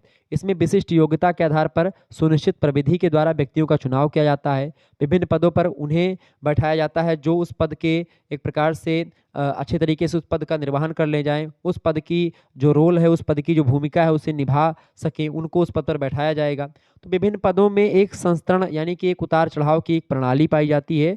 और नौकरशाही से रिलेटेड सभी अधिकारी अपनी दायित्व का निर्वाह सामान्य नियमों के जो अंतर्गत रहते हुए अपने जो उत्तरदायित्व हैं, अपनी जो भूमिका है उस भूमिका का पालन करते हैं, उस भूमिका को निभाते हैं। ये होता है नौकरशाही। नौकरशाही एक प्रकार से पद की एक व्यवस्था या पद संस्तरण की एक व्यवस्था होती है जिसमें सभी लोग अपने अपने उत्तरदायित्व का निर्वहन करते हैं, जो उनको बताया गया वही वो करते हैं, ठीक है। मैक्स वेबर ने कहा कि नौकरशाही जो होती है तार्किक और विवेकशील नियमों पर आधारित होती है और इसमें लिखित नियम होते हैं। इसमें अधिकार, सत्ता और दायित्वों का संस्थानात्मक विभाजन पाया जाता है जिसका उद्देश्य औद्योगिक, व्यापारिक और राजनीतिक, धार्मिक, शैक्षणिक या किसी भी अन्य प्रकार के संगठन के उद्देश्यों को प्रभावशाली ढंग से प्राप्त करने के लिए नौकरशाही का प्रयोग हम करते हैं। नौकरशाही क्या करती है? विभिन्न व्यक्तियों के कार्यों को समन्वित करती है। कौन सा व्यक्ति कौन सा कार्य करेगा, फिर वो उसका काम क्या होगा, मतलब संगठन को नौकरशाही के द्वारा अच्छा बनाया जा सकता है। संगठन के कार्यों में एक प्रकार से समन्वयता स्थापित की जा सकती है। तो ये होता है नौकरशाही। मैक्स वेबर की मान्यता यह है कि नौकरशाही के पीछे कई तार्किक नियमों की एक व्यवस्था होती है। मैक्स वेबर ने बताया कि जहां कानून का शासन पाया जाता है वहां एक नौकरशाही संगठन यानी कर्मचारी तंत्र जो होता है उसकी व्यवस्था पाई जाती है। कर्मचारी तंत्र को ही एक प्रकार से नौकरशाही कहते हैं अगर बोले तो, ठीक है। समझ में आ रही चीजें? तो नौकरशाही क्या है? कर्मचारी तंत्र जिसमें कर्मचारी लोग होते हैं, अधिकारी लोग होते हैं और अपने अपने कामों, अपने अपने पद के हिसाब से उनके काम बटे हुए होते हैं। और अगर वो अपने काम को नहीं करते हैं तो उनको दंड दिया जाता है। तो इस प्रकार से वो अपने अपने कामों के लिए बंधे रहते हैं और अपने अपने कामों का निर्वहन वो करते रहते हैं समय समय पर, ठीक है। सबसे पहली बात, नौकरशाही के द्वारा क्या होता है? नौकरशाही में शासकीय कार्य निरंतरता के साथ कंटिन्यूटी के आधार पर संपन्न किया जाता है, पहली बात। दूसरी बात, एक प्रशासकीय ढांचे में शासकीय कार्य निर्धारित नियमों के अनुसार संपन्न होता है। और ये सब चीज़ें आगे बढ़ती चली जाती हैं। और प्रत्येक अधिकारी की सत्ता एवं उसके उत्तरदायित्व सत्ता के संस्तरण का एक भाग होते हैं। उच्च पदों पर जो व्यक्ति बैठते हैं वो अपने अधीनस्थ कर्मचारियों के कार्यों का निरीक्षण करते हैं कि भाई कार्य सही से हो रहा है कि नहीं हो रहा है, और उनके दायित्व को सौंपते हैं। जो अधिकारी लोग होते हैं वो कर्मचारियों को बताते हैं कि आपको क्या करना है, जो उनसे नीचे होते हैं उनसे नीचे वालों को बताते हैं कि आपको क्या करना है, कैसे रहना, कैसे नहीं रहना है। ये सब होता है आपका नौकरशाही। ये मैंने आपको बता दिया, ठीक है। आगे बढ़ते हैं और भी चीज़ों को जानने का काम करते हैं। 7वां क्वेश्चन आपकी स्क्रीन पर आ चुका है। यांत्रिक और सावयवी एकता में क्या अंतर होता है, इसको बताएं। बड़ा जबरदस्त प्रश्न है आपकी परीक्षा की दृष्टि से। यांत्रिक और सावयवी एकता में क्या अंतर है भैया? तो यांत्रिक और सावयवी एकता में कई अंतर हैं, ठीक है। पहला अंतर तो यही है भैया कि यांत्रिक एकता की एक प्रमुख विशेषता होती है कि यांत्रिक एकता एक रूपता पर विश्वास करती है, जबकि सावयवी एकता की प्रमुख विशेषता विभिन्नता। सावयवी एकता में विभिन्नता पाई जाती है, जबकि यांत्रिक एकता में एक रूपता पाई जाती है। दूसरा अंतर यह है कि यांत्रिक एकता तब उत्पन्न होती है जब व्यक्ति का व्यक्तित्व सामूहिक व्यक्तित्व में समाहित हो जाता है, और जो समूह समूह कहता है वही व्यक्ति करता है। समूह और व्यक्ति में कोई डिफरेंस नहीं होता है, किसी प्रकार का कोई मार धाड़, कोई हिंसा, ये कार्य नहीं होते हैं, वो यांत्रिक एकता हो जाती है, ठीक है। जबकि सावयवी एकता जो होती तब उत्पन्न होती है जब प्रत्येक व्यक्ति के व्यक्तित्व का अस्तित्व अलग अलग मान्य होता है, फिर भी एक साथ जुड़े रहते हैं, ठीक है। तीसरा अंतर यह है कि यांत्रिक एकता आदिम समाज की विशेषता है, ठीक है, जबकि सावयवी एकता आधुनिक समाज की विशेषता है। तो सावयवी एकता जो होती है वो आधुनिक समाज में पाई जाती है, ठीक है। यांत्रिक एकता पहले के समाजों में पाई जाती थी, जनजातियों में खास करके यांत्रिक एकता पाई जाती है। चौथा अंतर ये है भैया कि यांत्रिक एकता व्यक्तित्व के विकास में बाधक है और उसके प्रतिकूल काम करती है। यांत्रिक एकता व्यक्ति के विकास में बाधा उत्पन्न करती है, रुकावट उत्पन्न करती है, जबकि सावयवी एकता व्यक्तित्व के विकास का पूर्ण अवसर प्रदान करती है। इसके अलावा पांचवी बात यह है कि यांत्रिक एकता में दमनात्मक कानून प्रभावकारी होता है, मतलब कानून एकदम से ठीक ठाक होता है, उसमें कोई लोचा नहीं होता है, जबकि सावयवी एकता में प्रतिकारी कानून प्रभावकारी होता है, ठीक है। छठवां अंतर यह है कि यांत्रिक एकता में धर्म की प्रधानता पाई जाती है, धर्म के खिलाफ आप काम नहीं कर सकते, जबकि सावयवी एकता में धर्म का प्रभाव धीरे धीरे घटता जा रहा है। सातवां अंतर यह है कि यांत्रिक एकता का रूप जो है वो सरल है, प्राचीन है, जबकि सावयवी एकता जो है वो जटिल है, आधुनिक है, कठिन है।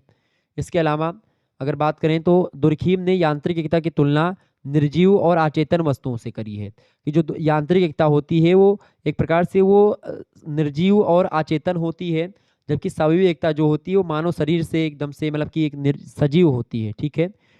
और यांत्रिक एकता जो होती है उसकी सामूहिक मतलब उनकी शक्ति सामूहिक चेतना में पाई जाती है, जो समूह कहता, समाज कहता वही काम करते हैं, जबकि सावयवी एकता में उत्पत्ति कार्यात्मक भिन्नता पर निर्भर करती है। कौन सा व्यक्ति कितने कौन सा कार्य किसको करना है वो निर्धारित होता पहले से। अगर कोई दिक्कत भी आ जाती है तो उसमें माफ करने की गुंजाइश भी होती है। तो कहीं ना कहीं पे आप देखते हैं यांत्रिक एकता जो होती है प्राचीन समाज की है और आधुनिक समाज की सावयवी एकता होती है। 8वां क्वेश्चन आप देखेंगे, वर्ग संघर्ष के विभिन्न रूपों की व्याख्या कीजिए। बढ़िया प्रश्न है। वर्ग संघर्ष के विभिन्न रूपों के बारे में आपसे प्रश्न पूछा जा रहा है, फटाफट से आप बताएंगे। तो संघर्ष के कई सारे रूप हैं, ये बात ध्यान रखेंगे। संघर्ष लक्ष्य पूर्ति का एक माध्यम होता है। संघर्ष का क्यों करते हैं लोग? संघर्ष इसलिए किया जाता है ताकि हम जो चाह रहे हैं वो हमारा काम पूरा हो जाए, इसीलिए तो हम संघर्ष करते हैं, ठीक है। कोई भी संघर्ष होता है तो उसका एक ही काम होता है कि भाई हमारा लक्ष्य पूरा हो, हमारा जो हम सोच रहे हैं वो काम हो जाए। इसका अस्तित्व समाज में हमेशा से रहा है, शुरुआत से आदिकाल से रहा है संघर्ष का तात्पर्य। और इसी कारण से कार्ल मार्क्स कहते हैं कि अब तक का जो इतिहास रहा है, ये मानव समाज का जो संपूर्ण इतिहास रहा है वो वर्ग संघर्ष का इतिहास रहा। ये कार्ल मार्क्स स्वीकार करते। कार्ल मार्क्स का कथन है कि अब तक का जो इतिहास रहा है वो वर्ग संघर्ष का इतिहास रहा है, और संघर्ष के बिना जीवन जो होता है अधूरा माना जाता है। संघर्ष जीवन के हर एक क्षेत्र में आपको मिलेगा। संघर्ष का रूप आप देखते हैं जैसे से बदलता रहता है, उसी प्रकार संघर्ष के रूप भी बदलते हैं, और जीवन के विभिन्न क्षेत्रों की दृष्टि से संघर्ष के रूप भी अलग अलग होते हैं। जैसे कि अगर बात करें, एक होता है प्रत्यक्ष संघर्ष, ठीक है, जब क्या होता है कि जिसमें व्यक्ति जो होता है प्रत्यक्ष रूप से एक दूसरे को नुकसान पहुंचाते हैं, सामने आकर के प्रत्यक्ष तरीके से झगड़ा लड़ाई करके, यानी युद्ध करके, सांप्रदायिक दंगे, दलबंदी, ये सब प्रत्यक्ष संघर्ष के उदाहरण है। दूसरा जो उदाहरण होता है दूसरा जो रूप होता है संघर्ष का, वो होता है अप्रत्यक्ष संघर्ष। अप्रत्यक्ष संघर्ष जो होता है उससे मतलब उस संघर्ष से इसका तात्पर्य होता है जिसमें व्यक्ति प्रत्यक्ष की अपेक्षा परोक्ष रूप से छुप करके अपने विपक्षी के मार्ग में बाधा उत्पन्न करते हैं, और इस प्रकार से बाधा उत्पन्न करने का मुख्य लक्ष्य होता है कि विपक्षी जो है वो अपने कार्य में असफल हो जाए। इसमें व्यक्ति परोक्ष रूप से उचित और अनुचित साधनों का प्रयोग भी करता है, सामने नहीं आता है, बाकी सारा काम कर लेता है कि ताकि विपक्षी जो है वो उसका काम पूरा ना हो। तीसरा जो रूप होता है संघर्ष करने का वो होता है व्यक्तिगत संघर्ष। संघर्ष केवल सामूहिक स्तर पर नहीं होता है, ये व्यक्तिगत स्तर पर होता है। जब दो व्यक्तियों के बीच में संघर्ष पाया जाता है तो उसको बोलते हैं व्यक्तिगत संघर्ष। चौथा संघर्ष होता है आर्थिक संघर्ष। आर्थिक संघर्ष जो होता है भैया, जब क्या होता है कि कोई मतलब समाज में चूंकि आर्थिक वस्तुओं का सबसे ज़्यादा महत्वपूर्ण स्थान होता है, तो आवश्यकता की तुलना में साधन हमेशा सीमित होते हैं। मान लेते एक मोटरसाइकिल है तो उसी को ए नाम का व्यक्ति चाह रहा है हमको मिल जाए और बी वाला चाह रहा है हमको मिल जाए, तो इस प्रकार से आर्थिक साधनों को लेकर के संघर्ष उत्पन्न हो जाए, तो ये हो गया। पांचवा संघर्ष होता है भैया प्रजातीय संघर्ष। प्रजातियों के बीच में संघर्ष हो जाए कि भाई कोई काला है, कोई गोरा है, ठीक है, कोई किसी का नाक लंबा है, किसी का नाक चपटा होता है, कोई पीले कलर का है, कोई गेहुआ कलर का है, ठीक है। तो श्रेष्ठता और हीनता जो होती है, इस प्रकार से श्रेष्ठता और हीनता के धारणा के कारण से प्रजातिवाद का विकास होता है। जैसे काली और श्वेत प्रजाति के बीच में, क्योंकि जो सफ़ेद लोग होते हैं, जो गोरे लोग होते हैं, वो हमेशा अपने आप को श्रेष्ठ समझते हैं, काले लोगों को बेकार समझते हैं, ठीक है। तो इस प्रकार से प्रजातीय संघर्ष होता है। छठा संघर्ष जो होता है वो होता है वर्ग संघर्ष। जब दो वर्गों के बीच में संघर्ष होता है, जैसे कि एक पूंजीवादी वर्ग हो गया, एक मजदूर वर्ग हो गया, ठीक है, तो ये होता है आपका वर्ग संघर्ष।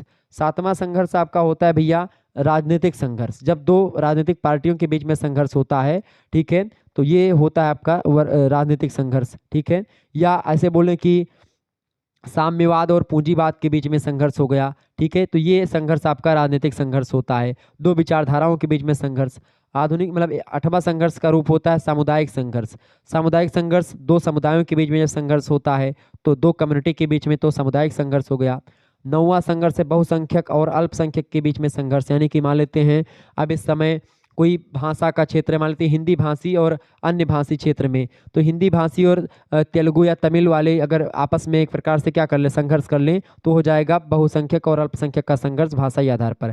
क्योंकि अल्पसंख्यक मतलब तेलुगु वाले कम हैं, हिंदी वाले ज़्यादा है, तो उनके बीच में संघर्ष होगा, तो अल्पसंख्यक और बहुसंख्यक का जो है संघर्ष होगा। या ऐसे बोले तो बहुसंख्यक मान लेते धर्म के आधार पर अगर देखें तो बहुसंख्यक कौन हो जाएगा, हिंदू बहुसंख्यक हैं, और मान लेते हैं हिंदू और मुस्लिम का संघर्ष हो तो अल्पसंख्यक और बहुसंख्यक का संघर्ष हो जाएगा। क्लियर।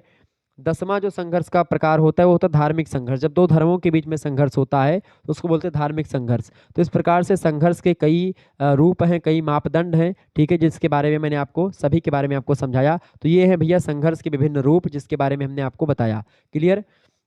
दीर्घ उत्तरीय प्रश्नों की अगर बात करें, दीर्घ उत्तरीय प्रश्नों में खंड सा में दीर्घ उत्तरीय प्रश्न आते हैं।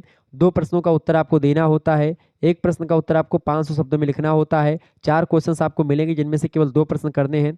पहला प्रश्न आप देखेंगे, धर्म और पूंजीवाद के संबंध में मैक्स वेबर के विचारों की व्याख्या कीजिए। बहुत ही जबरदस्त प्रश्न है आपकी परीक्षा की दृष्टि से और आपकी परीक्षा में आने वाला है, इसको रट लीजिए एकदम से। इस प्रश्न पर उत्तर को लेकर के मैं वीडियो जल्द ही बनाऊंगा। अगला प्रश्न है, कांट का प्रत्यक्षवाद क्या है? प्रत्यक्षवाद की प्रमुख विशेषताओं की व्याख्या कीजिए। ये प्रश्न हमेशा आता है और आएगा, तो प्रत्यक्षवाद को लेकर के मैं एक सेपरेट वीडियो बना दूंगा, उसमें प्रत्यक्षवाद के बारे में आपको सारी चीज़ें समझा दूंगा।